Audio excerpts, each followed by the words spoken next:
The shattered night. Rain fell like tears on the glass as Maya stood by the hospital window, clutching the crumpled note in her hand. Her world had ended twice. First when she buried her fiancé, and second when the dream they built together died with him. She had stopped believing in second chances. She had stopped believing in love altogether.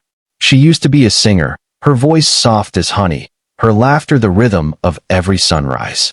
But now, she couldn't even hum without remembering the way he used to listen, eyes full of promise. That night, she whispered to herself, maybe some hearts are never meant to heal. Then, a voice, deep, trembling, desperate, echoed behind her. Please pretend to be my wife for a week. She turned around to see a man she had never met before, tall, handsome, and broken in ways she instantly recognized. His name was Ethan Cole, a billionaire who looked like he had everything, yet his eyes carried the weight of something far heavier. And that's how their story began, not with love, but with loss. Not with laughter, but with a plea for help. Maya thought she misheard him. What did you just say? She asked, still gripping her coat as if ready to run. Ethan's voice cracked. My daughter, she's in surgery. She's asking for her mother. His breath trembled. Her mother passed away last year. And I can't tell her the truth yet. She's too weak. The doctor said she might not survive another heartbreak. Please, I saw you in the waiting room. You look like her. Please pretend, just for a week. Maya froze. Every instinct screamed no. But his eyes, they looked just like hers when she lost everything. Empty. Hopeless. Against her better judgment, she nodded slowly. A week, she whispered. The next hours felt surreal. She was brought to a small hospital room where a frail little girl, maybe 7 years old, lay asleep, tubes and monitors surrounding her tiny frame. Ethan knelt beside her, brushing her curls softly. When the child opened her eyes, they filled with light. Mommy, she said weakly. Maya's heart shattered. She wanted to tell the truth. She wanted to scream, I'm not her mother. But instead, tears rolled down her cheeks. I'm here, baby, she whispered. I'm right here.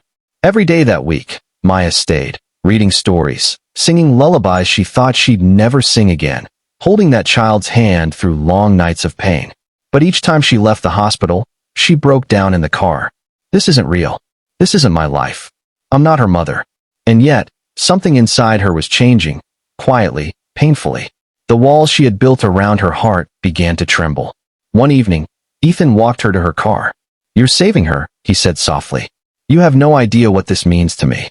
She looked at him, his expensive suit soaked in rain, his tie loosened, eyes red from sleepless nights. And who's saving you? She asked. He smiled faintly, but didn't answer. That night, Maya realized, sometimes the people who look strongest are the ones silently drowning. Days turned into nights. Maya began to visit even when she wasn't asked. The little girl, Lily, started to smile again. They painted together, shared stories, and giggled about silly things. Maya saw in her the light she had lost, innocent, fragile, but still burning. One afternoon, Ethan invited Maya for dinner. As a thank you, he said. But the dinner turned into something deeper. Over candlelight, they shared pieces of their broken pasts. I lost my wife in a car accident, Ethan said quietly. I blame myself for not being there. Since then, I've built walls, money, business, anything to stay numb. Maya nodded. I lost my fiancé. He died the night before our wedding. I thought I'd never feel again. Silence filled the space, not awkward, but sacred. Two souls recognizing each other's pain. Maybe, Ethan whispered, pain brings people together for a reason. That night, Maya couldn't sleep. She stood by her window, replaying his words. For the first time in years, she allowed herself to feel, not just the pain, but the possibility of healing. Over the next few days, Lily grew stronger. Her laughter filled the hospital halls. But with every laugh, Maya's heart ached. The week was almost over. Soon, she'd have to leave.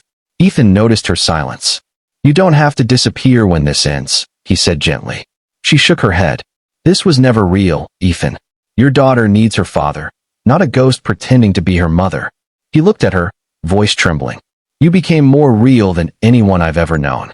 That night, Maya cried, not from pain, but from the terrifying thought that she was falling for a man whose heart still belonged to someone else.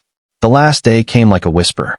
Lily was discharged, smiling, healthy, and unaware of the secret hanging between them.